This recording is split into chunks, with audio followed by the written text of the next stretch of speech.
జగన్ పర్యటన వల్లే కూటమి సర్కారుకు భయం కలిగిందన్నారు మాజీ మంత్రి పేర్ని నాని. ఈ సాయంత్రంలోపు డబ్బులను రైతుల ఖాతాలో జమ చేయాలన్నారు. జగన్మోహన్ రెడ్డి గారి పర్యటన వల్ల Bangarupalem market, mango market yard సందర్శన వల్ల అక్కడ రైతుల పరిస్థితిని ఈ ప్రపంచానికి చెప్పడం వల్ల మీలో కలిగినటువంటి భయం వల్ల, అభద్రత, రాజకీయ అభద్రతాభావం వల్ల ఈ 260 కోట్లు కేబినెట్ తీర్మానం చేసిన దాన్ని వెంటనే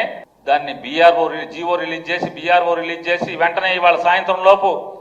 డబ్బులు రైతుల ఖాతాకి జమ చేయాలని చెప్పని డిమాండ్ చేస్తూ, అలాగే వీరితో పాటుగా ఒకవేళ ఒంగోలులో కనుక ఒంగోలు జిల్లాలో, ప్రకాశం జిల్లాలో లేదా నెల్లూరు జిల్లాలో తోతాపురి రైతులుంటే వారికి, అలాగే నూజివీడి ప్రాంతంలో ఉన్న తోతాపురి రైతులకి, తుని ప్రాంతంలో ఉన్న తోతాపురి రైతులకి, లేదా ఉత్తరాంధ్రలో కూడా తోతాపురి రైతులుంటే వారికి కూడా, లేదా ఇప్పటికే రాయచోటి జిల్లాలో కానీ ఇంకెక్కడన్నా ఇప్పటికే అమ్మేసి ఉంటే వాళ్ళకు కూడా ఖచ్చితంగా కేజీకి 4 రూపాయలు చెల్లించి తీరాలి అని చెప్పని డిమాండ్ చేస్తున్నాం.